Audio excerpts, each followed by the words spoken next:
Internet. In this video, I will show you how to change the oil in a 1.5 liter EcoBoost engine in a 2018 Ford Escape. Keep watching. Welcome to Scott's Garage. Welcome literally to my garage. Whether it's working on a car, a daily driver, or a project car, or a project around the yard, or a home improvement project, all of my do-it-yourself projects begin here in my garage.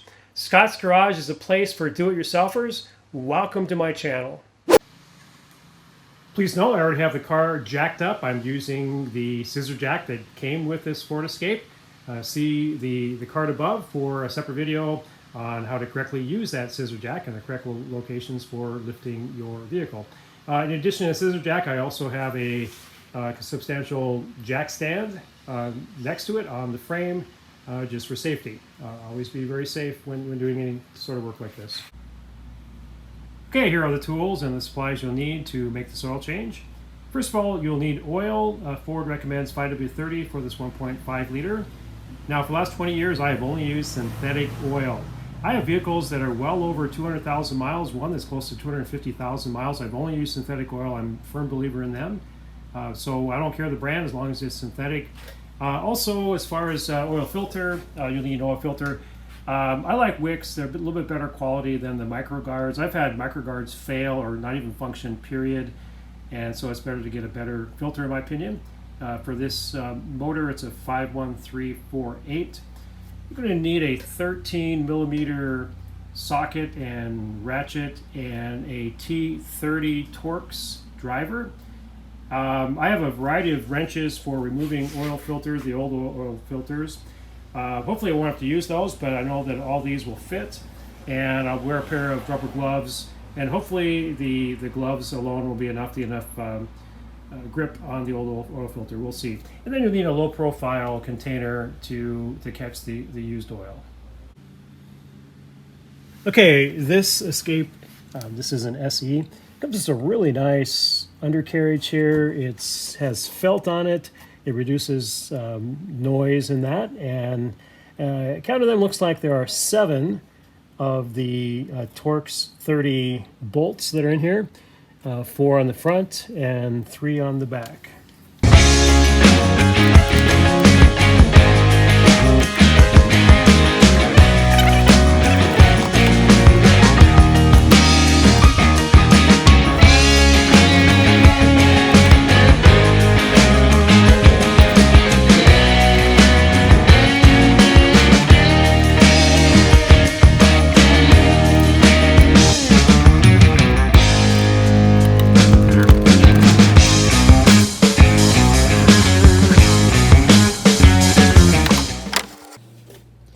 Okay, here's the oil drain plug. This is facing the rear of the vehicle, and again that is a 13 millimeter. Now the oil filter is directly in front and up. It's hard to get a camera position. Here's my finger right here. This is the filter location, and it's not really convenient, but I can get a hand up there, and I'll get the rubber gloves on here, and hopefully I can loosen it. But first we will drain the oil.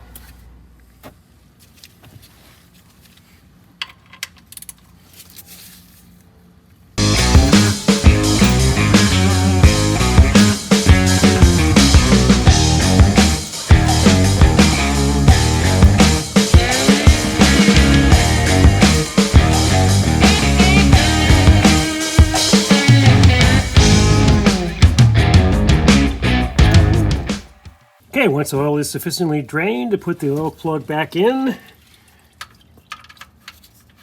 Hand tight to begin with.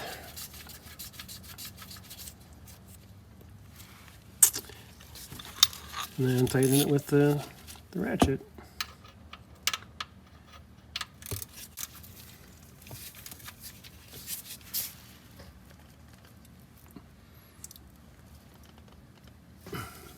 Tighten, but don't over tighten. Okay, it's time to take the filter off, and I'm going to move the bucket forward. Make sure I catch the oil from the filter. I've already put my hand up there and have seen if I can loosen it, and I was not successful in that, so I'm going to use this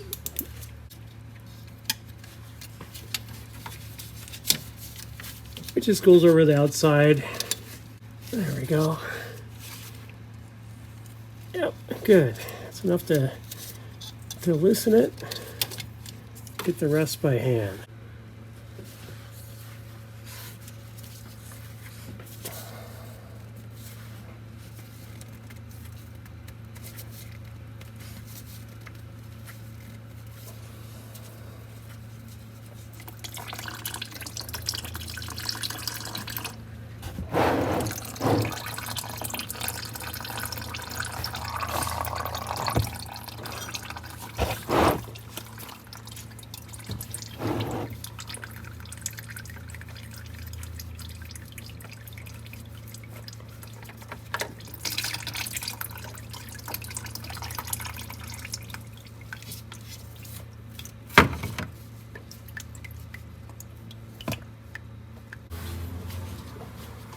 Okay, here's the new filter.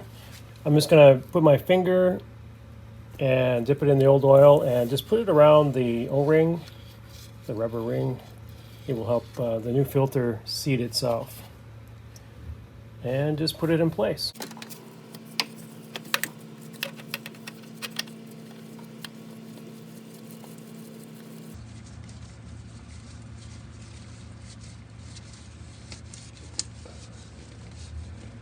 You just want to hand tighten it firmly, as tight as you can with your hand, but no tighter. You can crush these if you use too much force.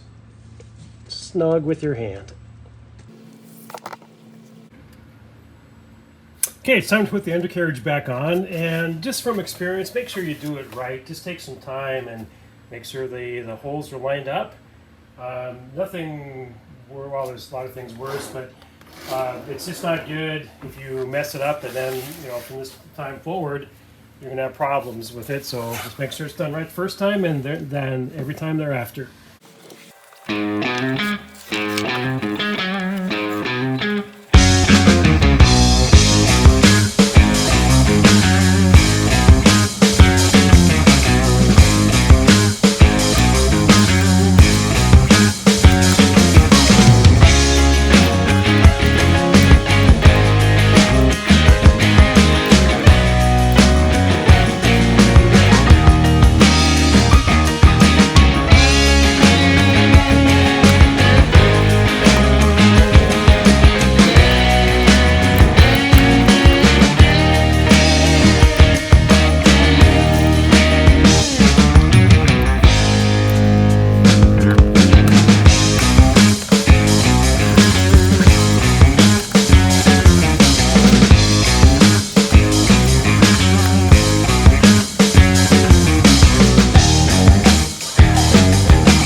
Okay, we're almost done. It's time to put the new oil in.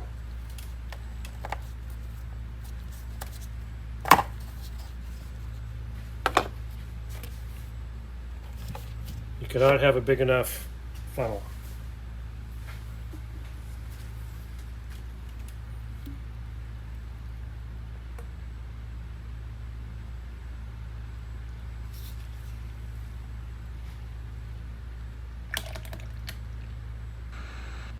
Okay, I put in about 4.5 quarts. It's a 5-quart container. Read online like 4.3 quarts, and so I just kind of guesstimated I had a little bit left over. Here I am recycling the old oil, putting it into another container, and I shop at O'Reilly's, so I'll take this back to O'Reilly's. They've been real good at recycling oil.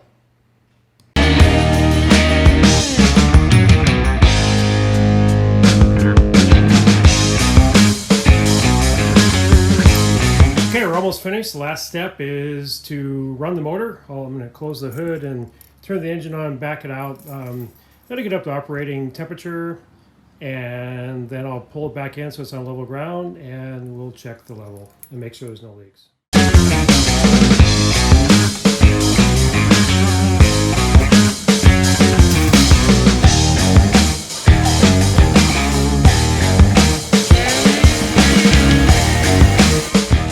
time to check the fluid level.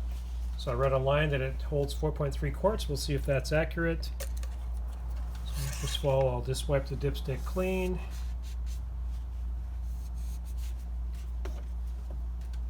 Put it in again.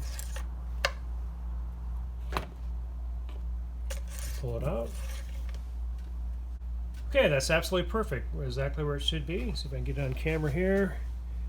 It's kind of hard to see here, but I can see it in person nice and clearly. So the full mark is there, and the oil level goes right to the full mark. So 4.3 quarts seems to be very accurate. And I have just a little bit of oil left over.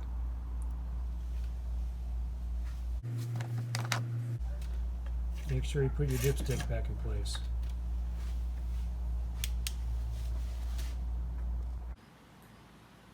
So this is Scott with Scott's Garage. If you got any value at all from this video, please hit like. It costs you nothing. It was great value to me. How's that for a hand of a guy who still changes his own oil?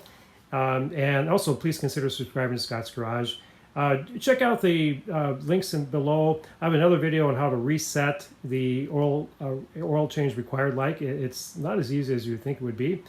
So see that other video in the description below. Also, at the time of this video, I have about 3,300 subscribers. When I reach 5,000, time to celebrate with a $50 gift card giveaway. Only 2 things to qualify. Hit the like button and then leave a comment. I'll do a random number generator to pick a video. I'll do the same to pick a comment. You have great odds of winning. Why not give it a try?